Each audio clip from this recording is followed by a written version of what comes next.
You are listening to Your League Tennis Podcast with your host, Anthony Radonia.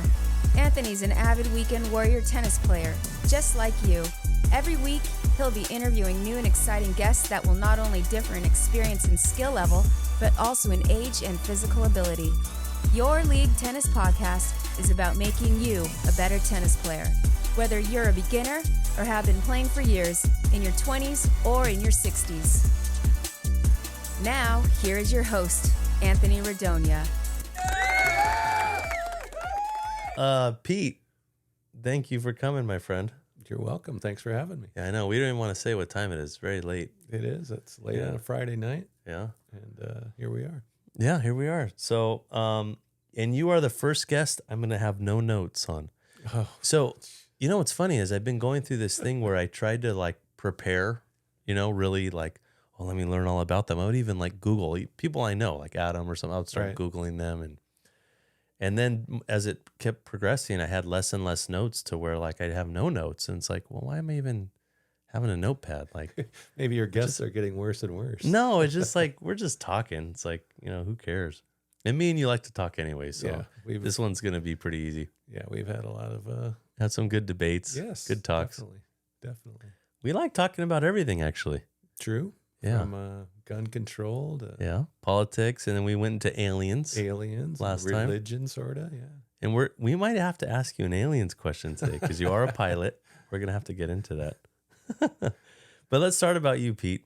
So I know your wife, I know your daughter.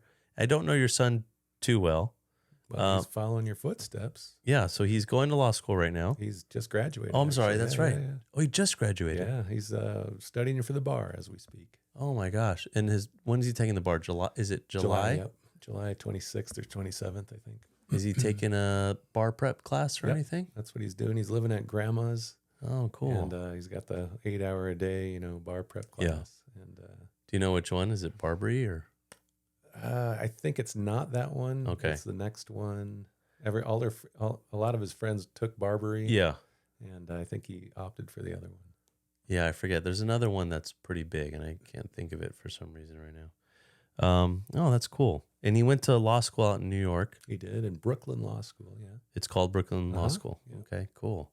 And he was doing some cool intern stuff, or am I? Yeah, his last internship, and it will be his job now. He's got the offer, so it's working with shareholder litigation where they represent shareholders in merger situations to make sure that the company that was taken over was valued correctly. And so I think sometimes they'll go find their own, like, well, that doesn't look right. And sometimes people will come to them, and usually it's class action, and they'll just say, you should have got $25 a share instead of 22 or whatever. And then the lawsuit will begin. They'll revalue the company and then make sure the shareholders get what they probably should have had. Wow. Yeah. That's interesting. That's it's kind of, I think it seems like it's a pretty good entry into mergers and acquisitions. Yeah, totally. So we'll see. That's awesome. Yeah. I'm happy for him. I think it's a good space. Oh, that's so cool. And his office is in the Empire State Building. Is it really? Yeah, that's pretty cool. Oh my gosh. Isn't there like a run there, like a up the stairs kind of thing, or no? That I don't know. He didn't tell you about that? Hey, he's in good shape. He could probably do it. Yeah, I'm sure he could. I'm not sure. There's always been one at the, what is it? The U.S. Bank building in L.A.? Is that the tall building? That sounds right, yeah. I'm almost positive there's a stair run there that I've always wanted to do. Yeah, it seems pretty cool. Okay, so let's start with a little tennis. I do want to go back to your family, obviously. Mm-hmm. But you're a 4.5 USTA rated player. Yep. And you don't know your UTR probably. I looked a while back. It's like between 6.5 and 7. I don't know, 6.7, something like that. And you've probably not played any tournaments, I don't think. It's been a while, yeah. Wait, we played a doubles tournament. Yeah, but that was pre-COVID. Was it really? Yeah, that was La Jolla. Oh, I didn't know. Honestly, I didn't know it was that long. I think the last thing I did was some family stuff. I played with my daughter. Yeah, that's right. And my dad, both last summer, about a year ago. I didn't know that. Which was fun. It's great playing with your family. Like literally a father-son. Yeah, we did. Tourney? We did the nationals for 5 or 6 times, maybe I think about 4 or 5 times actually, and didn't. I think we won 1 set out of 5 or 6 matches that we played, but Yeah. you know, it's a little bit different level up at the nationals. And then last year, my daughter and I also played the father-daughter nationals, and had 3 matches because they were you know, groups that you played, so you were guaranteed the 3. And same thing. I don't think we won a set, but we were fairly competitive. I didn't feel bad. I didn't feel fully outclassed, you know. So that was a lot of fun. It's like I said, just great. Yeah. Being able to do that. It's a different mentality, you know, because you have the deeper bonds and stuff, Yeah, you know, yeah. from family stuff. And like, you probably know that I have a bit of a temper, but it's just with family members, I don't know that. I just don't, it doesn't show because, Yeah. you know, it's just more fun than anything else. So. So no husband, wife? You didn't talk Actually, about that? that is not true. Ah. We did do husband wife. My wife okay. and I did that same tournament in La Jolla. We did husband wife and won one and lost one, and we did fairly well. We actually match up pretty well together. She's a 4-0 and I'm a 4-5, so we can't really do leagues. Well, we could, but No, you're right though. That's like a 9-5. Oh no, I'm sorry. Look at my 8-5. bad So math. we'd have to go up 8-5. to 9-0. To the 9-0. And, That's right. We might be a little bit outmatched at that point. You know why though? Because a lot of times I've seen it. It's the 5-0 Exactly. guy, the 4-0 girl, Yep. and the 5-0 guys. You know, they can be pretty tough. Yeah. So yeah, you know, I'm expecting to be moved down to 4-0 anytime now. So if that happens, we'll be able to do the 8-0s again. But oh, that'd be cool. we'll see. I don't know. You probably want to go down then just to you do know, that. aside from the hit on your ego, Yeah. it wouldn't be too bad for us or for me, really. Yeah, for you. Well, but- for you, it would only be helpful because you can still play 4 or Yeah. 5 league. Right. Yeah, and then you could start playing It's some just, 8-0. it's just really all ego. to be Yeah, honest. totally. So, No, I'm with you. It's like it Yeah. doesn't really matter. I know it's but funny it because does- my but it wife does. got moved down one year and she appealed it to, and I was like, "What are you doing? You just be Yeah. a 3-5, and then we can play." It was Yeah. the same scenario, but it was the same thing. You know, who wants to get moved down? It's no good. And so there's that, and it's possible. You know, I've been struggling a little bit in leagues so far. So See, I don't even know how they do that because, I mean, you've won some. You play dubs only, right? Or did you play singles too? league. it's been a while for singles. Yeah. Probably pre-COVID again. So yeah, all dubs, and You were winning some though, right? I was, but God, it's been probably 2 seasons, I think. Since you won a match in I league. think so. Shoot. I know, right?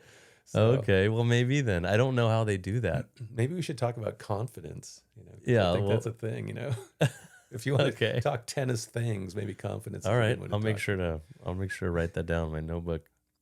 Oh my gosh, I didn't know that. Well, yeah, Denise was telling me we want to play a husband wife. I just haven't found one yet. So probably La Jolla has multiple ones. Yeah, and it just happened this week actually. So, Oh, it did? Yeah, I know. I wanted to spread the word up here, but I ended up not being able to play because I was out of town for some of it, and then my daughter's hurt too, so we ended up not doing it. But our Joey Ballawag, who we've had on the show, and his Yeah. dad, they played the father son, and Oh, that's I right. think they won it or made the finals last year or the year before. Tougher draw this year, so I think they won one and lost in the second round. But Oh, that's cool. they're just a great team. Oh, yeah. Love how they play. Yeah, I mean both really good players. Yeah, they were saying like there's a lot of D1 kids and then some older, the dads who are really amazing too. So it's just tough. And you said your wife's a 4-0. I haven't seen her playing a lot. Is she still playing? Oh, she plays. So to Well, actually, back you up a guys little moved. bit, we moved That's right. a couple 3 years ago, almost now, down to Encinitas, which is in San Diego County, and she's in a couple 3 leagues. So she plays really 4 or 5 times. Oh, a week. really? And she's improved a lot, and Oh my gosh. it's her thing, and I love Yeah. it. So No, that's so cool. I think we should play more. Yeah. And sometimes I'll go play with her and her friends, and it's fun for me. And, Yeah. But yeah, she's doing great. She's playing well, and we really should go out and play some more. So you haven't done any San Diego? You haven't joined any San Diego leagues? Well, our league is San Diego. Yeah, I know, but- because we play out of Fallbrook, which is Maybe you interesting are because- playing San Diego leagues. You don't tell us. Actually, that is true. You are? I had my first tri-level match. Oh, wow. So this season is tri-level. It just started last week. What does that mean? Well, tri-level is there's 3 levels and one. It's all doubles. So there's like for our league, it's one team of 3-5, 1-4-0, and 1-4-5. And so, Oh, that's how the team makeup has to be? yeah. Oh, okay. So we've got 3 or 4 of each level, and you make your lineup. And so I played the first match and continued my losing streak, but no, it's fun. So I'm playing. It's out of like Oceanside, the team I'm on. The guy find me through UTR actually. Oh, really? And I hadn't met any of these guys, but it's a nice way to find some more guys down where I live. Oh, heck yeah, that's cool. Because I come up here. It's about an hour drive, and I'll come up here on Monday nights when I can and play with my friends, my guys, my teammates, and it's a little. Sometimes it's a little bit of a thing, especially the traffic's getting horrible and starting to get to be more like an hour and a half. But I love the guys. Most of the guys you've had on the show already are from our team, and I just am so fortunate to be a part of this group, and so I make that trip for that. I love catching up with everybody. We're doing tonight. But but it's about time I find a little bit more down there for and I'm starting to. So. And you playing? I know we played pickleball that one time I went out there a few years ago, but are you playing any pickleball? I think my name came up in some pickleball discussion earlier. Did we on say the it? podcast. Like Pete's remember. doing this. I'm like, I don't want to be the champion of pickleball, but I do play. But it's a different vibe for me anyway. Yeah. Like tennis to me is more of a sport, and I take it a little bit more seriously. I don't drink beer when I play tennis, but I do when I play pickleball. You play pickleball. For example, So, but it's fun. It's a decent workout, and but I keep it there for now. And tennis to me, I take a little bit more seriously, and There's no tournaments at your place. No, like no one puts on any. I mean, you got actually, what, 4 courts or? Well, at our actual where I live, there are and then in Encinitas where I live, there's a club called Bobby Riggs that used to be a tennis club, and it's all pickleball now. Wait, they took out all the courts in the back. I think too? there might be 2 left. 2 in the back. Yeah. Oh, and the rest is all pickleball, and it was it's a pretty well-known place in the pickleball world. What's funny is that's the first place I think I really saw like organized pickleball. Yeah. Because when I was playing, maybe even still in the 4-5 league, we went out there, and I remember those 2 front courts, like they had a little coffee shop or whatever is the pro shop. Yeah. And I just heard a lot of smacking going on. That was the pickleball. I'm like, what is this? Yeah. And I think they converted that front court. So now you're saying like they the converted stadium. all of them. I think the 2 tennis courts are in the back, I believe. I haven't been. Oh, man. They're probably I rode my bike over there once just to see about pickleball. Okay. I just sat there for an hour and watched. And watched asked pickleball. Everybody, like, how does it work? And they're like, you pay $10 an hour for a court. And I don't know if it's still the case. That was a couple of years ago. But I was like, wow, this is serious. And it's it's only 10 times more now. Oh, yeah, it's nuts. Yeah. I honestly, I make a joke. Like, I always talk about like ice cream, food, and pickleball every podcast, and I don't want to. But I just can't get it. I don't get pickleball, and I try to watch it on YouTube. And the other night, I was like literally trying to watch some pickleball, and it was like the best pickleball point ever. And it was ding, ding, ding. Yeah, and it was like this is no exaggeration. I think it was a 50 rally point, and I'm like, what is this? Yeah, that's like the strategy is, with the kitchen and all that. Is to just like dink it over until somebody pops one up just high enough so you can smack it at their right hip. I think that's the whole game.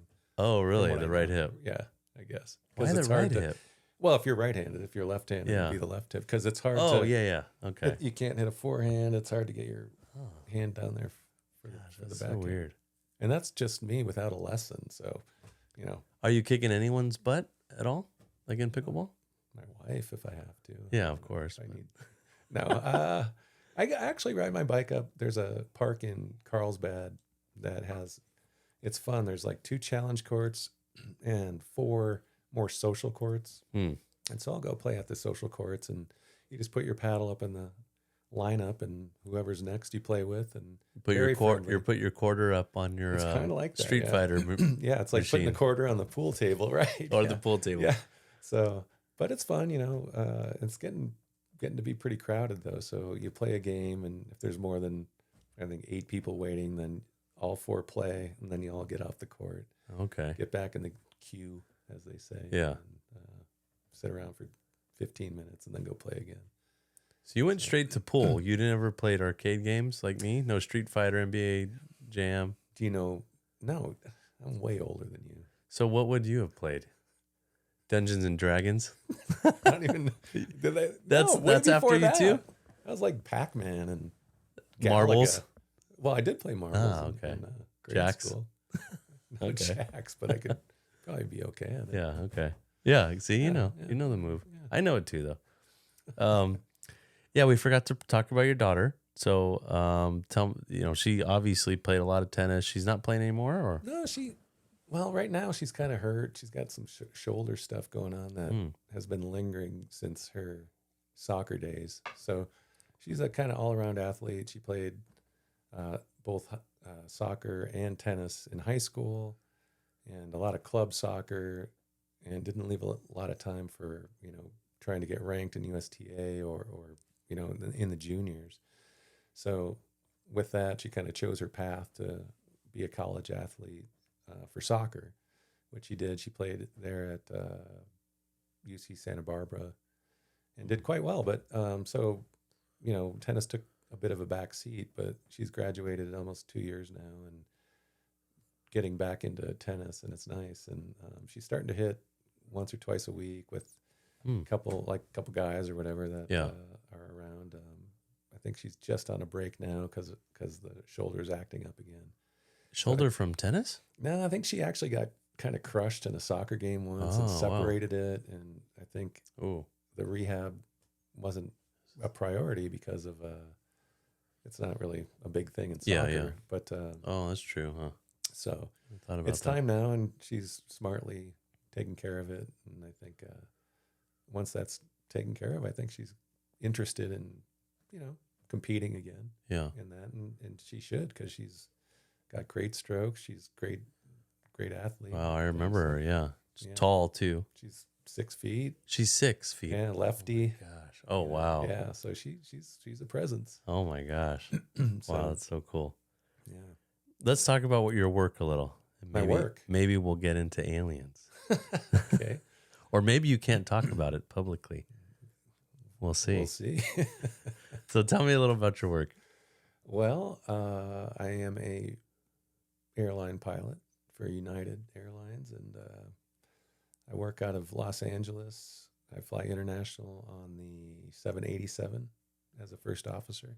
Is that the biggie? The biggest? Not the biggest, but it's a wide body, so you get the dual aisle, and we do all the. It's not a double decker. No, it's not that big. We don't even have those anymore at United. Oh, the biggest one is a 777, and then this is a 787. And out of LA, we fly mostly to Australia and Tokyo, London, a little bit of transcons, like New York, maybe Chicago occasionally. And so the 87 is smaller than the 777. Yeah, a little bit. Wow, that doesn't make sense to me. Right? The 97 have you heard that? Huge. Yeah, no, I don't even know if there is one, but okay. I agree. It doesn't quite make sense. The number is bigger. 787. Yeah. Oh, that's weird. I think it's just newer. Oh, okay. I still don't get it. So, you got into that because you used to fly in the Air Force too. Yeah. So tell me a little about that. So I went out of high school, believe it or not. I went to the Air Force Academy for college, and straight out of high school. Yeah. So there they just lead you down the path generally to, at least in that time, to be a pilot. When was this? I graduated in '88. I'm way older than you. Wait, from high school? No, from college. Oh, from college. I was going to say, that's not old. Okay, from college. Okay. Well, that's still not that old. Okay. Thanks. Thanks for that. And anyway, so I finished college in 2000. Oh my God. So 12 years. 2001. This bug's killing me. So 13 years. Did I catch him? Yeah. At any rate, off I went there, which was a decision I made when I was 18 years old. And everything just got laid out after, you know, like I said, the academy pushed you to be a pilot. And I didn't see anything any better. So Is that because it was Air Force they pushed you to be a pilot? Yeah, or? I think so, partly. But I think they kind of think of that as like the best thing you can do. Okay. So if you were physically qualified, you know, your eyes were good and all that, then that's kind of it just kind of gotten ingrained to you, you know. And so meaning that you wanted to do it, or I think by the time you graduated, somehow you wanted to because that's just what you were told over and over. Partly. Interesting. Yeah, it is interesting. You know, I'd like to do a study of that sometime. But then again, you know, I went there because I looked at the brochure and it looked pretty awesome. Yeah. You know, there's flying, parachuting, and gliders and all this cool stuff. So, yeah, I was probably receptive to that suggestion. Anyway, so graduated and off I went to pilot training in Phoenix, and there it all started. That takes about a year. After college. Mm-hmm. Okay. So it takes a year, and then you owe the Air Force after that back then it was another 8 years. So I'm stuck being a pilot for 8 years, and did a couple different things. My first assignment, they kept me where I was to be an instructor to the brand new guys. I'm not sure about the wisdom of that. You know, I just learned how to fly. Teach the next guys. Yeah. So, but that's what I did for 4 years or so. Oh my gosh, and then, that's cool. Off to New Jersey, I went to fly cargo planes, C-141s they were called, and did that till my commitment was up in 1999, and got out of the Air Force, the active duty Air Force, but stayed in the reserves, which was kind of an important thing, as we'll find out in a sec. And that's when I got hired by United back in 1999. So for a while I was doing both, you know, flying for the airlines and on, you know, the weekend warrior, they call it. You know, I'd fly at times for the Air Force as well, the reserves. And then, you know, 9/11 happened, and the airlines were a little heavy on pilots because they cut way back. So they furloughed a bunch. I had another word, but I don't want to put Denise, make her they blank canned us. But yeah, anyway, so I got furloughed, and so luckily they took me back into the reserves full time. So I did that from 2003, believe it or not, to 2015. So 12 years I was out from United. Wow. Doing just Air Force reserves. Are you technically still an employee then, but just not being paid? I was, yeah. Oh, okay. So I was on the list and everything. I didn't lose any. I mean, I didn't get pay or benefits really at the time, but I had my place. And so when they were ready to call me back, then, you know, it happened, I think, briefly in 2007, but we were doing pretty well in the reserves and decided not to go back. And good thing, because I would have got axed again in 2009. It lasted less than 2 years. Oh, wow. And then they recalled me for good in 2013, but I stayed out a couple more years to lock in some benefits. You know? Yeah. And so came back in 2015, retired from the Air Force completely, the reserves completely, and has just been United since 2015. Can't believe it's already 8 years. Wow. It seems like days. So when you were teaching for the Air Force, I'm not going to say it's Top Gun and bringing all that, but like, what were you doing? Like, were you just... Well, I was in the T-37, which is the Air Force's primary trainer. So I was literally taking guys who have like 10 hours in a Cessna. Okay. What you get in the Air Force. You start out with a Cessna. Yeah, you get a little, cool. You get all the way up to like a solo, so you get a little confidence and know what it's like. Okay. And then, but that's really nothing, you know, so you get these guys who've barely flown, and women, guys and girls. Yeah. And so, yeah, we teach them how to fly. And I've had some pretty cool experiences with people saying, you taught me how to fly. Oh, wow. And they've, you know, they had, after we do the primary trainer, that's about half the year. Then they go to the supersonic stuff where you do the crazy fun stuff. You know? Okay. But it's nice to have somebody come back after doing all that, you know, going supersonic and doing some of the cool stuff you do in that plane too, coming back to say, though. You Yeah, taught me yeah. how to fly, and it was rewarding. It was Oh, that's nice. cool. Yeah, it was pretty cool. Is that that's probably equivalent to like I have some friends who will come back and go, "Do you know you taught me stick shift when we were 15?" Yeah. Pretty similar, probably. Yeah, Probably maybe, not. sure.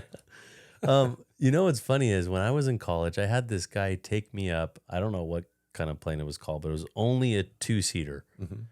We were literally, if I hope I'm not exaggerating this story, and you'll tell me if I'm right or wrong.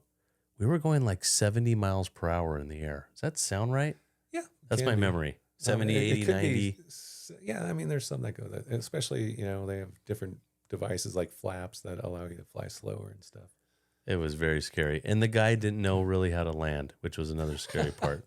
I probably And we were not have gotten sweating. into that plane. There's no airco, right? How does that work? I just remember sweating horribly. Yeah, it can sound right? get warm. Yeah, it takes power off the engine. So We didn't put it on probably. Maybe he was probably torturing you. I don't know. Probably rightly so. Yeah. I don't remember. It just was not a fun experience. It's probably why I hate flying now. I don't like flying at all. So weird. So many people tell me that. I don't like it at all. Well, Just to be 'cause- honest, I don't particularly like riding in the back. I don't like being a passenger. Not because of any fears, Yeah. but just because it's not comfortable. Well, that's true. Yeah. Yeah, that is just not comfortable. You know? Maybe, I've never flown first class, so maybe it's a totally Yeah. different experience. Oh, Yeah. Oh, let me tell you. Are you blackballed? They won't let you up there? Probably won't. Or are you just too cheap? Probably that. Actually, totally that. Yeah, I've never even priced it out. That's how cheap I am. Well, It's probably just triple. nowadays, wow, fares are way up. Really? Yeah. So Because of gas prices? no, it's not really even that. It's just supply and demand right now. Gas isn't. It's not crazy high right now. That's true. It's not too much like it used to be. So, Wow. That's crazy. Okay, so let's go into tennis. We might as well. This is a tennis podcast. Yes. What would you like to tell us?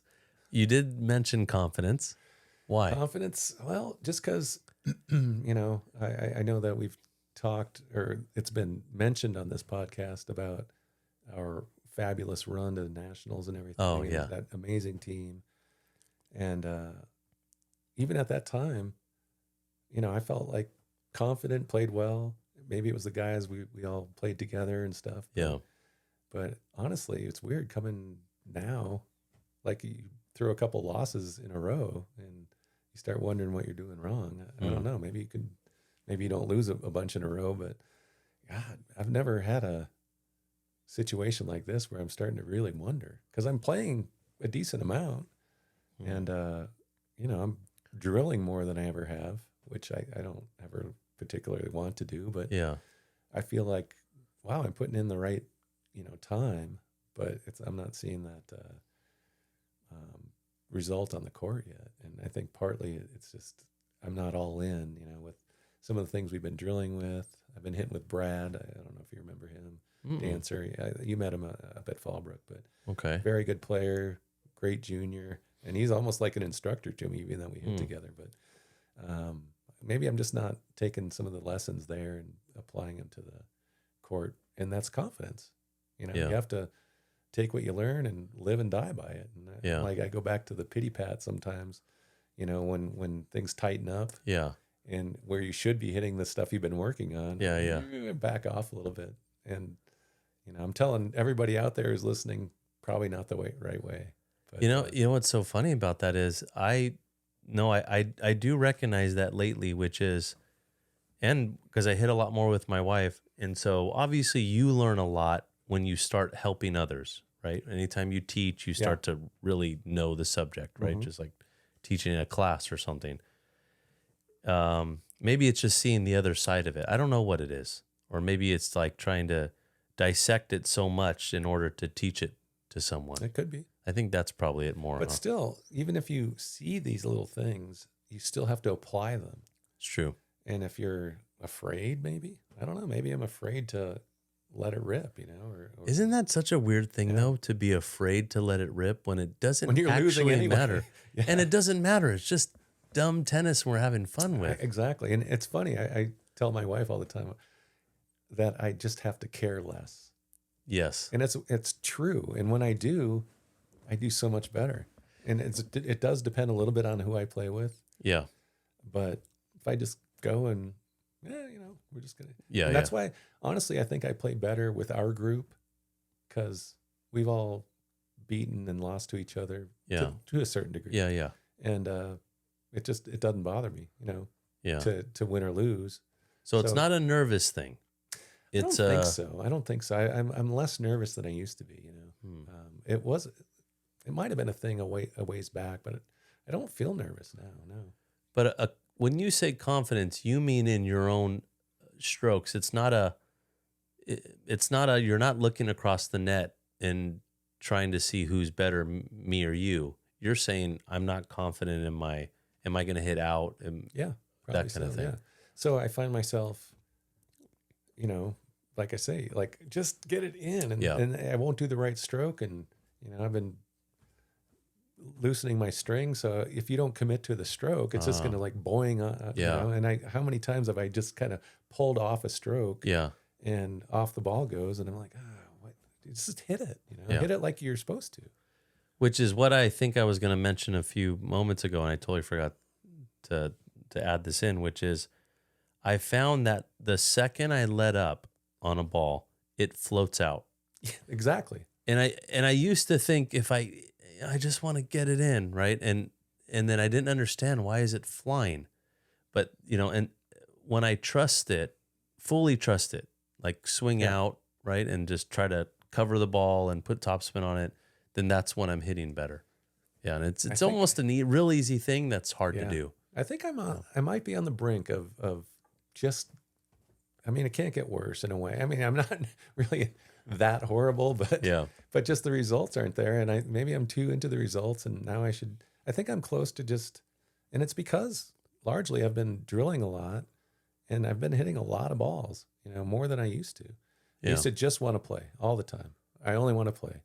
And that did okay for me. But, now with this drilling, maybe it's going to be like an epiphany, just do that. But that's a really good point, because I go through little spurts of, I'm just trying to go through lessons. I'm actually trying to like learn more, but I'm not playing enough. And then I go through spurts where I'm playing all the time. Right.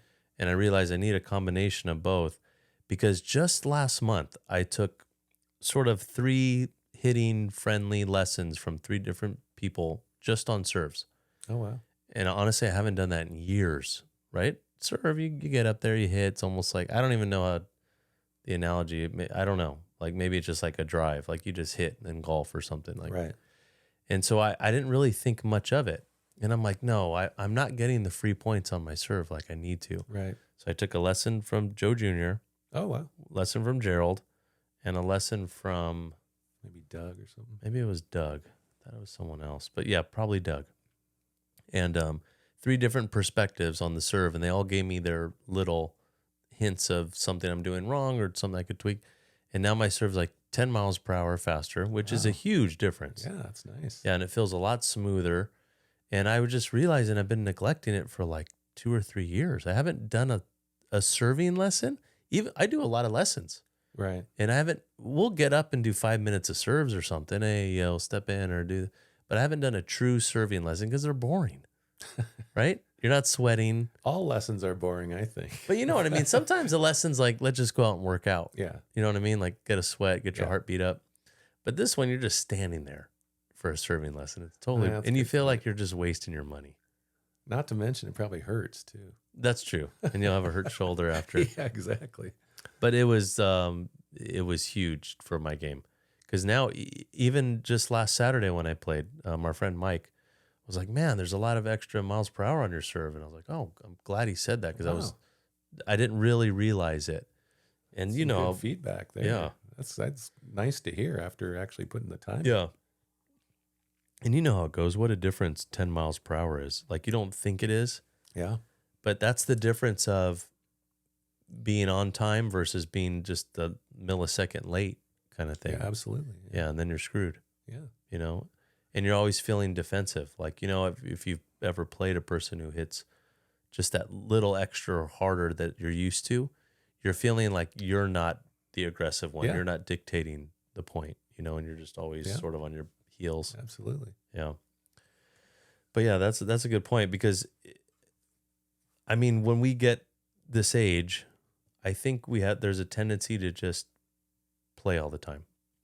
Right? Do you think so? Because absolutely, like I said, I don't want to drill, and I'm so happy to have Brad live down by me, and he's on the island with me, and so we have no one else, and he's a great player, and so I love that. How old is he? He's your age probably. Oh, okay. No, he's 48, I think. Okay, so a little bit older, but yeah, he's like, this is what we're doing. I'm like, all right, if I'm going to play with him, I have to drill. And so that's what we do. And it's great. I need cool. it.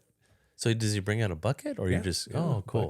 Oh, wow. Dude, I mean, like I said, he's got pedigree, you know, he's a great junior and great strokes. He knows it all. I'm lucky to have him down there with me, and wanting, you know, the default is to hit with me. So it's nice that we get to do it. And, yeah, I think I'll be better for it. Maybe not. I'm not there yet because I got to apply it. Yeah. But, you know, when we're drilling and I'm hitting, and it's better hitting than I've done in a long time. And I haven't seen you play in a while. No, I know. But maybe if, you know, maybe on the Mondays you might go, all right, yeah, he's those strokes look a little bit better. I've always thought your strokes are really good, actually. I thought you relied a little too much on the slice. You know, sometimes. So like that's a great example. Like now I'm backhand wise, I, you know, make it more of a point, especially in drilling. I'll try to come over everything, and because I think I have the slice if I need it. Yeah. But I'm that's the one thing I think probably I've translated to playing a little bit more. I mean that the coming over the backhand is now in the repertoire. As it were, you know, so yeah, it's, you know, we're getting there. I guess it's slow. Maybe I just expect it to be all one thing. Maybe overnight. I'm just kind of in this gray area right now, and maybe good things are coming. I like to think, but we'll see. Well, we got to hit soon. Like I said, I haven't seen you, man. We haven't been to a Monday night together in a while, probably. Yeah. I keep missing each other, but well, we're gonna hit tonight, but you got the high profile case. I don't want to talk about that right now. But yeah, I got home too late. We'll hit. Yeah, we'll definitely hit soon. We'll have some time. Have you been hit with Mike? Mike Deegan? No, Fick. No, he's not a ton. He hasn't been hitting, huh? Yeah, he's like in and out with some of his issues. You know, he's still got kind of a bum shoulder, and he had a wrist thing too, I think. Right? Yeah. So you know, I mean, he's so active, and you know, he's like big into biking and stuff. That just biking jars your body around. So I told you I went out biking with him, right? Did I ever tell you that story? You might have, but what did he even call that? Is it mountain biking? Mountain biking. Yeah. I don't know why I couldn't think of it. Yeah, that was just a crazy experience. And then my brother-in-law went with us. So it was me, my brother-in-law, and Mike. And I literally went out with I don't want to exaggerate. I think I bought my bike from Walmart. I'm not joking around. Probably $400, something like that. It was Target. I don't even know. They had $5,000-$6,000 bikes with shocks and he's up there, man. Yeah. He's like he's a high level. Yeah. And so we went down this thing that they claim was not a big deal. And so was it back in Greer Ranch? Honestly, I don't even remember now. I probably blocked it because it was a very bad memory. This is not an exaggeration, Pete. We were going. I was so scared. I hit front brake and back brake, and it would not stop. I was just going with both brakes on, and I didn't want to let go because then we would just keep speeding up. Yeah. So I was both brakes fully, and I guess that's really bad because I probably would have flipped or something. Who knows? And I'm trying to stop, and I couldn't. Well, and they're just fine. Yeah. Taking little jumps and landing. I may one up you there because I went on a run with Mike, and I went over the handlebars. Oh, you did? Oh, yeah. But it was right. I think it was right during COVID. I think probably we did a lot of weird stuff, and I was riding bikes a lot, and I had even a cheaper bike than you did. And although I was riding one of Mike's when I did that there, but I think I went over the handlebars on my own bike like 4 times during COVID. Oh my gosh! Not like into like soft dirt Soft happily. rocks. Yeah, I don't think I ever got hurt doing that. Oh, okay. Like I had a judo class once in college, and they You learned knew how to roll. fall. Yeah, you got the roll down. So You know, what's funny about that? You said one of Mike's bikes, because at the end, I think they just can tell I was not very happy with what was going on. They let me try one of their bikes, or my brother-in-law did. And my bike, if I went over like a little hole this big, his bike, I would go over a hole this big. I didn't feel it. That big fork shock. Yeah. In there, I would just ride. It was, oh my gosh, the bike makes the man. I think. Not the other way we'll around. Just say that. Yeah. I don't know. It was COVID. COVID was crazy. You know, I never really biked, and I never walked. All this stupid stuff that we did for workouts, which a lot of which I still kind of do. Yeah. I walk. I do bike, but I have an e-bike now. Oh, you have an e-bike? It's a little easier. No pedaling. That's not exercise, Pete. Well, you can pedal. But you don't. I don't pedal up the hill, but I pedal. You pedal down the hill and level, Yeah. But Okay. it gets me bar to bar. How much was that sucker? It was a cheap China one, so it was only $1,200. Yeah, something like that. Okay, and I've that's had not it for bad. 3 years now, almost. It's still working. It is, even though I've crashed it a couple times. How'd you crash it? You don't want to know. Really? It I has- don't want to hear about. yeah, Yeah, it's alcohol probably related. about- Okay, yeah, something never like that. mind. Let's not talk about it. A couple of broken ribs. Oh my gosh. Yeah, every story, any person that tells me they ride a bike, they will ultimately tell me they broke something. Wrist, ribs. I've never Maybe talked if to they're anyone. like mountain bikers, people don't generally do it just riding down the street. I don't know. I think we're at that age where we're just going to fall. It is funny. I went on a bike tour in Europe with my family, before COVID. And we rode for like a week, 25, 30 miles a day. And I got home, and like the next week I took my bike out. Not my e-bike, just a bike. Yeah.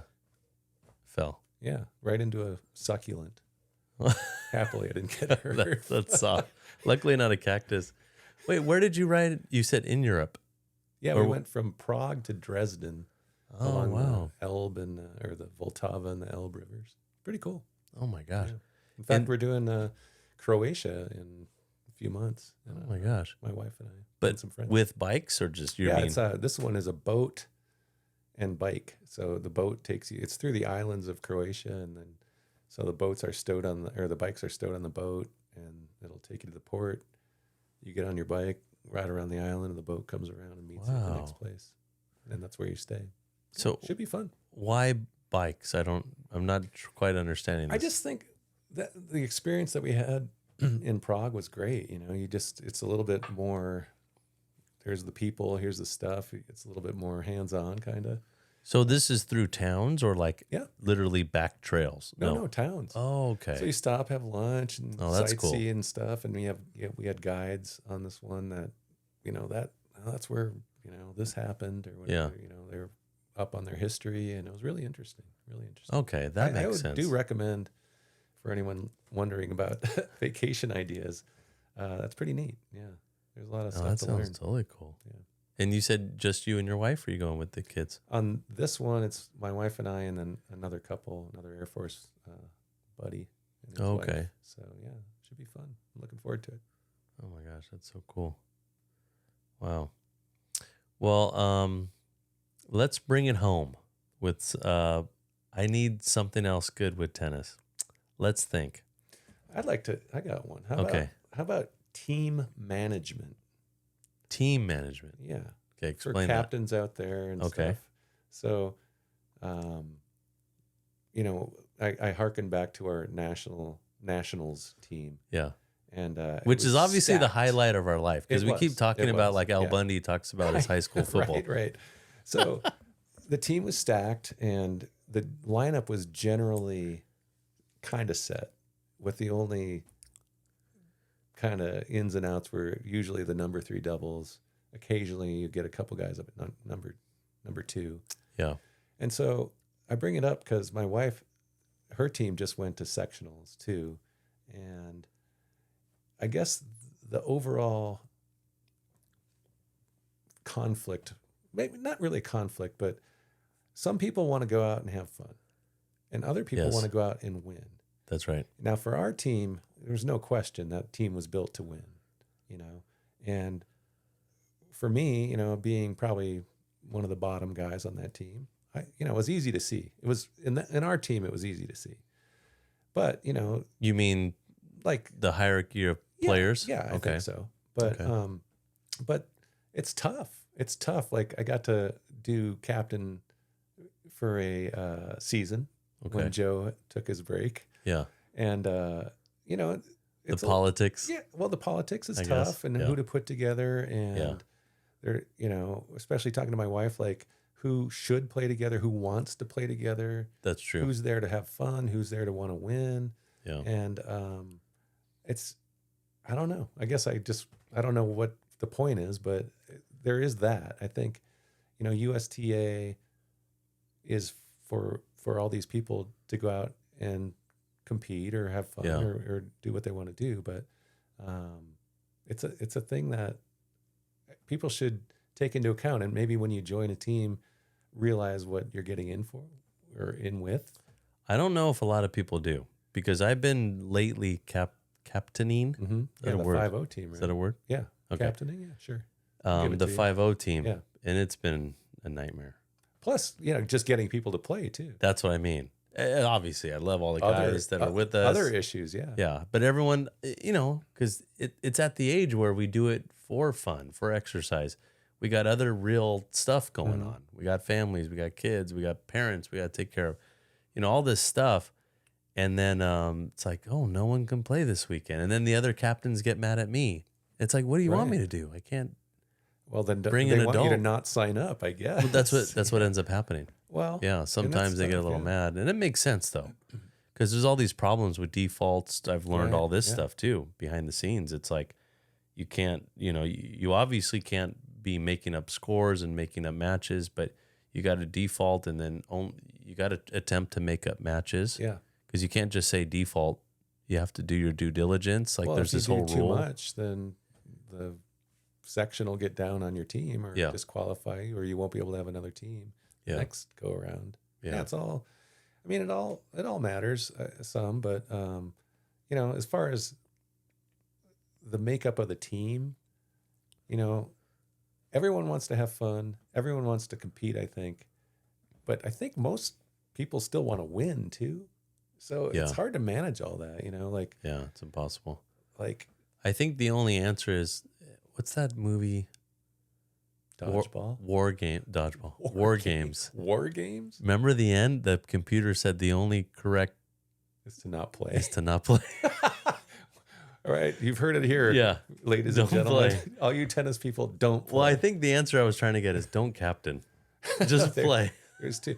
And so what I guess we could also say that we've learned to appreciate the captains that we've had. Keith, Joe, for us. You don't realize how much the captain has to do. It's a lot of work. Yeah. So I don't know. I guess my point is that there's a lot of appreciation to go into that.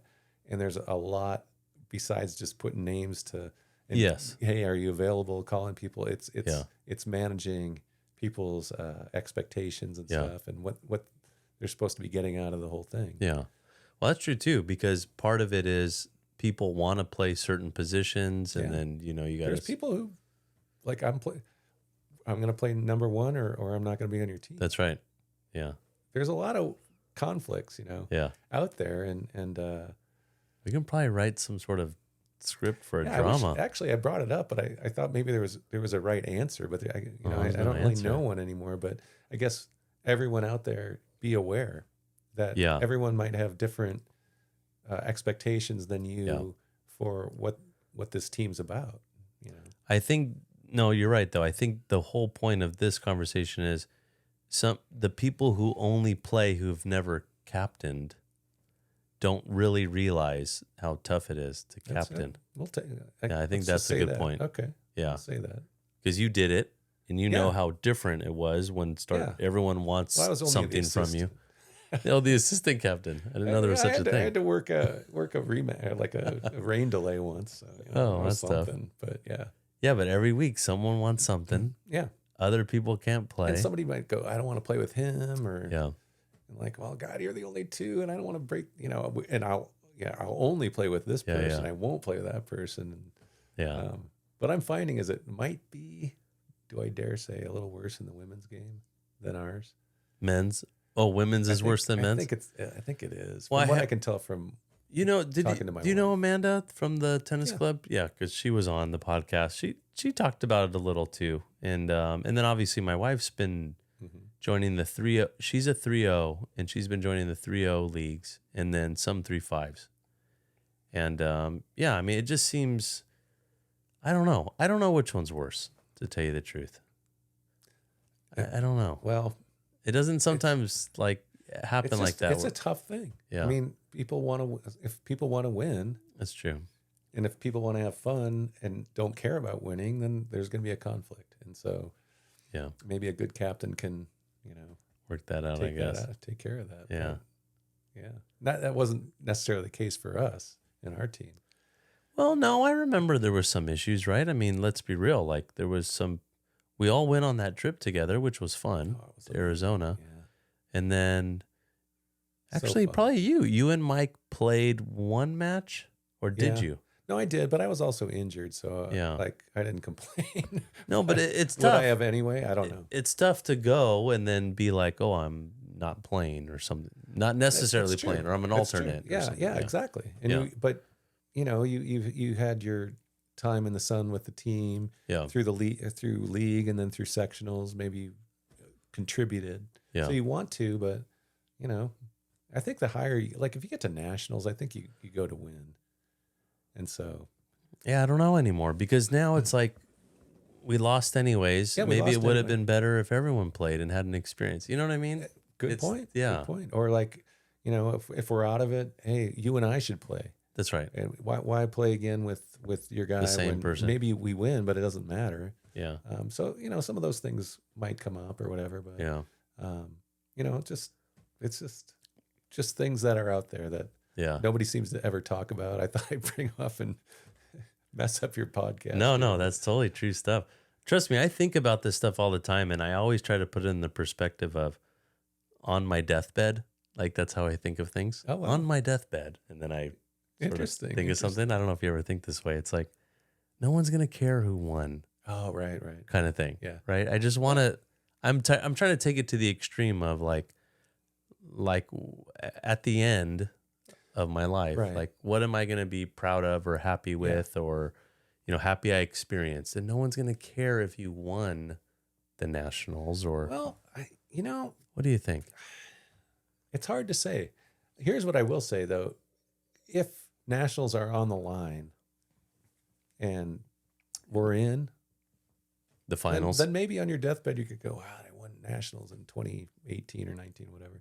But Maybe. if it's done and you're not going to win nationals, then maybe you're like, I remember that day I got to play with Pete in the nationals. But that's what I'm saying, because Yeah, it's hard at to your say. funeral, Yeah, we're talking about your death now, Pete.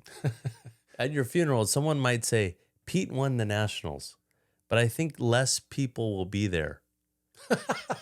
More people will be there when it's going to go from 3 down to 2, I guess. yeah. More people will be there with they enjoyed the nationals with you. Yeah, Do you know what I'm saying? right. And then they'll talk about you that way. Well, I Not did. that I you- did get we the want you to die. VRBO for the team. So for Oh, all you guys did? out there, yeah. Man, that was an It amazing was place. so fun. God, that Oh was my fun. gosh, that pool. That was so fun. Yeah, it was. Yeah, that's a great memory for me. Yeah, and I think most of the guys that that were on the team that Yeah. you've talked to would agree. You know what we got to do? There's a tournament coming up in LA, played at the Galaxy. Maybe your daughter knows it or something. I'll see. I still don't understand the stadium there. Is it the Galaxy? Where do they have play? one. They play at Dignity, I think, Field. And Is there's that in LA? Well, there's LAFC. They have another team there that I don't know what the name of that stadium. But did you hear about that exhibition tournament? Kyrgios is playing, Tiafoe. Yeah. I think it's late July. We got to get everyone to go. I have no clue why I'm bringing that in right now, but it's somehow related. Because you like to hang with us. That's what I'm saying. I think that's what it was. Yeah, so I think we should all do that. That'll be so fun. So can we just say then that the overarching thing of this discussion is that it's great to be with people, like-minded people, fun people. That's right. And that you met because you have tennis in common. Yeah. It's so amazing. I'm so like, I hate tennis most of the time. Yeah. And then when I come to Murrieta on a Monday night and play and then have a beer or two after, that's awesome. And it reminds me why I'm playing, Yeah. and go through all the pain. And I always tell that story even on the podcast. It's like there's like 20 of us on a text thread, or probably something like that. 18, 19, 20 of us. Like, that's absurd. It is. Most of us, I think, in a good way. Probably muted. Oh, that's right. I've heard about that. The old muted. Yeah, that's why no one's really responding to my jokes. Well, or me and Tom fighting. I checked that thread at like 9 at night. Like, what did everybody say all day? No, I don't. I see it. We stopped really going crazy with that. Me and Tom were texting way too much on that thing. I know. But to that point, it was just, that's so cool. Like, to have that many people together talking about fun stuff. And then I got to think that there's similar things everywhere, that people who are listening probably have their own group. Yeah. My brother plays in LA, and I think he has a fun group that goes beyond tennis. And so tennis is great for meeting people. It's a social game, and it's great. That's, I think, why I play it. It's kind of like all I have left too, though. But I'm with you. Can't do some of the other sports, and when I'm done with this, it'll be like golf. Yeah. So here's the real question: is pickleball a more social sport than tennis? I would say yes. It is, huh? I think for me it is, because what pisses me off when I'm playing tennis and there's a pickleball court behind me? Those people don't shut up. That's true. Why is that? Because it's social. They're having fun. Oh, okay. I guess that's a good thing then. I don't know. I've never gone to a pickleball tournament. Maybe they're a little bit more serious. Maybe they're all serious there. Yeah. But I guess because you're so close, it's the proximity of, I don't even know the length of the court, but what are you, 20 feet away? Maybe less? From your opponent? It's basically like half of a tennis court. Oh, okay. So, see, we don't even know the dimensions of a tennis court. I'm going to put you on the spot. What's the length of a tennis court? And then we'll check later. This is your time to guess. You have to. Give me feet. As good as I am at trivia, I don't know this. Oh, that's right. You know what? Before we get off, we're going to talk about Jeopardy. 100 feet? I don't know. God, I'm going to sound like... I'm going to go 80. Well, you probably know. I don't know. I promise I don't know. Well, at least you didn't say 99. Yeah. Oh, that's true. Like Price is Right. I should have said 99. Okay, we got a couple minutes before the hour's done. Tell us about Jeopardy. Jeopardy. Well, this is kind of cool like story. My tennis. I got my butt kicked. Yeah, but you got on. I was on Jeopardy a few years ago. It was 2019, I think, early. Okay. So like 4 years ago. And thought I was, so I went through the whole thing, took the online test, went in for a... And why did you even start that? It was just like a gee whiz thing. One of my Air Force friends said, hey, they have this online test you can take. So I think I took it 3 or 4 years. And this fourth year, I remember I was actually... Took it 3 or 4 years in a row. Yeah. Okay. And so nothing. And the lore says that it's a 50 question test and you have to make 35 right to be like considered. Oh, okay. And so the first 3 or 4, no dice. And then I happened to be, I was in Honolulu, believe it or not, on an airline layover. And I had this tiny little tablet with me. I'm like, oh, today's the test. And I like log in, and I think I missed the first question just because I wasn't logged in time. And so maybe it just relaxed me, but all these questions popped up and I'm like, oh my God, Shakespeare. Yeah. I know that one. Like the one thing I know, and so it just all clicked and I got my 37 or whatever it was that particular year. And I think that was like in a November. And then, maybe a year goes by and I had totally forgotten about it. I was all excited for when it happened, but a lot of time passed and all of a sudden I get a phone call like, hey, do you want to come in for an audition? Like, yeah, wow, cool. So I went to Culver City, where some hotel. You have to take your clothes off, and They look, no, I'm kidding. It's like, wait, yeah, what? No. So you just go in there, you take another test, and you play. Like they have it was like in a conference room, and they had a mock up with a board or whatever. And Okay. play a little bit, and they interview you some more and pretend like you're on the show. Blah blah blah. So, Ask you like, so just to see your personality too. Yeah, Okay. exactly. I think that's all it really is. A, the test, and then B, the personality. And so, I told him. I'll be honest with you. Anytime I ever watch that show, I can't believe they're looking for personality. That doesn't make sense. Doesn't make sense to me. I agreed. One of my biggest regrets is I wasn't able to put any personality into it when I was on. Yeah. So at any rate, so I do all that, and I felt pretty good about the test. And once again, months go by, and I had completely forgotten. And all of a sudden, out of the blue, bring phone call, and it's them, and like, hey, we want you to come in October. I'm like, I said, I can't go. That's when I had that bike trip with my whole family from. That's the right. I Prague remember thing. this. Yeah. So I said no, and they're like, well, you're at the end of your eligibility. So I'm like, well, sorry, thanks. Well, keep me in mind if it happens or if it can. And so again, had forgotten. And then I think 3 or 4 months later, they called again and said, hey, good news. If you can, come. And I'm like, okay, I'll come. So that was in, I think, February of 19, I believe. Okay. And so off I went and did it all. And I showed up and, did all the paperwork. And while we're doing it, I'm like sizing everybody up going, all right, I think I got this, So everyone's like in a room together? Yeah, all these, the people. And then as it turned out, the current champ walked in and... which is that guy, what was his name?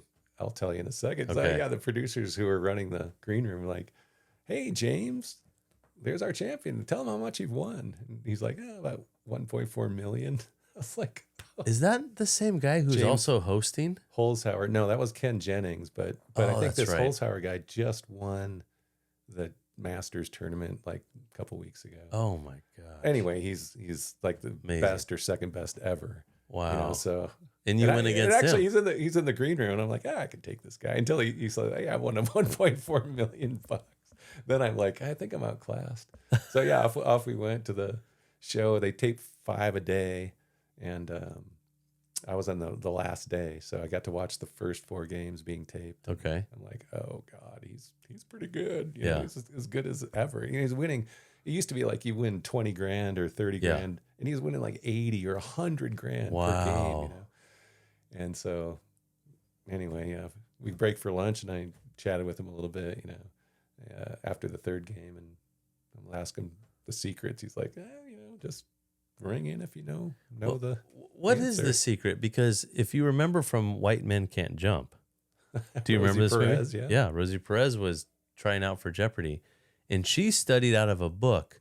I don't know if it was like a Jeopardy, like quiz book, or she just was studying like an encyclopedia or like I don't know what she was studying. Well, is there anything like that? Strangely, this guy James Holzhauer said his thing was to read like kindergarten books because it gives you that just on the very, very shallow knowledge about a lot of stuff, which is basically, honestly, that's kind of what I am. I know a lot, I know a little about a lot of things. Yeah.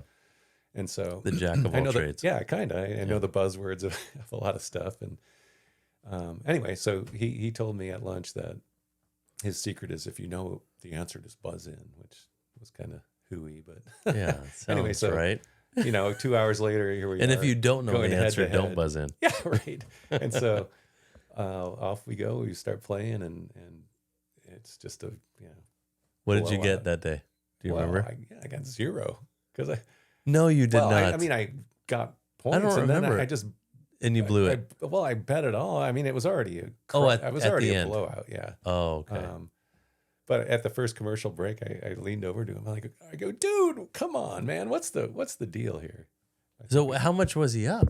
Oh, are you out? Is your mic out? Yeah, I think so. But I think I can hear you good. You're okay. Well, it's probably your ears. Anyway, yeah.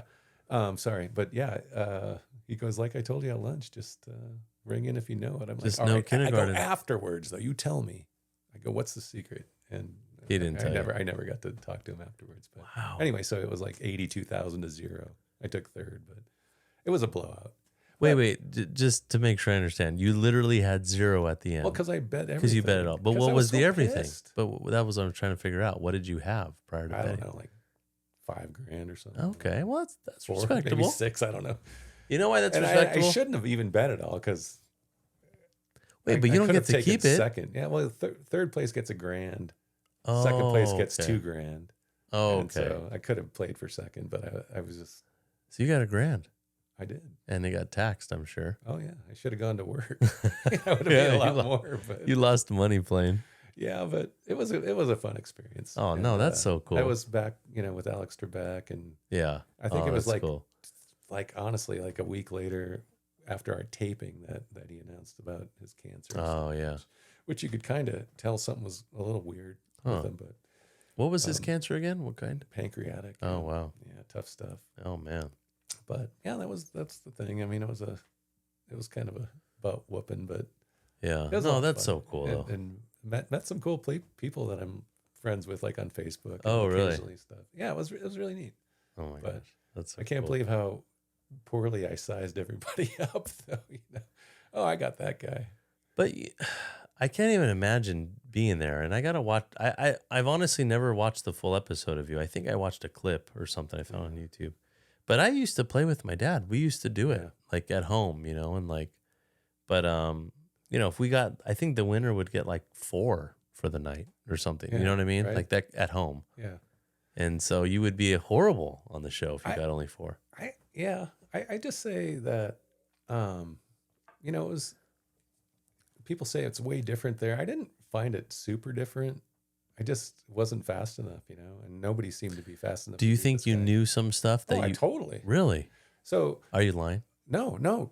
So across the sound stage where you tape it are all the TVs like you see on TV, like that. Oh, they really are That's there. really there. Okay. And then on the side of them are a bank of lights. And so when Alex or whoever finishes reading the question, somebody off stage turns on the bank of lights, which signals you that You're your allowed buzzer's to- now good. Yeah. And there's questions that I knew 3 words into it. So all I did was stare at the lights Oh, so you couldn't. and wait. And they came on and I hit it and I was still too late. Oh my Like several gosh. times. I've seen that many times where people are like I didn't pissed want at to do the. that. I held mine behind my back. 'Cause Oh, you I didn't. You want to didn't be complain. that person. Like, oh, look at me! Come on, I knew it. Look Yeah. at it. But Oh my gosh. so yeah, speed had a lot to do with that. I'm not saying I would have beat him. No, he knew way more than I did, but Yeah. it would have been a lot closer. Maybe 81 grand to 0 instead of 82. instead of 82. No, What did he end up with? Do you remember? like overall? No, with you. Yeah, 82 grand. 82 That grand. was a big payday. I must have not been watching when he was doing it because I've never seen anyone that high. I know he was in the hundreds a couple times for Oh my one show. Gosh, that's crazy. Yeah, you're right. It was like Yeah. 14, 15, 16K was huge. Yeah, That's right. what I remember. So, anyway, that was that experience. Oh my gosh. Well, we've been going way overboard, Pete. Guess Good. guess how long we've been talking. 110. Oh my gosh, you must have an internal clock on fire. 1 hour, 9 minutes, and 37 seconds. There you go. How did you do that? I do have an internal. It's one of my many Wow. attributes. Yeah, I wish Jeopardy would have praised you for your internal clock. Maybe I could have put that into the buzzer, and maybe that would have worked better. But All right, Pete. So we're gonna end here, and my wife's gonna have a tough job splicing all this up. But thank you, my friend. Oh, I got to give this to you. What? And I figured Emma. Oh, Well, right? I mean, so nice. Thank because you. Yeah. why not? Emma, Future right? I mean, star. That's yeah. huge. it's a pretty good card. Yeah. Yeah. That's Emma Raducanu, obviously. And then, I mean, I like this card. I bought a few Emma cards, and I don't know if you watch the podcast, but I gave everyone a present. Yeah, but I appreciate that. Yeah. Thanks. so it's a cool card. I like it, actually. It's my only one. So I got to now go out and find another one like that. Well, that's And, even more special. Thank you very much. Yeah, you're welcome, my friend. But thank you. All right. Yeah, and let's obviously talk and hang out downstairs. All So right. Let's do it. let's see if I can hit this ending song. And thank you, my friend.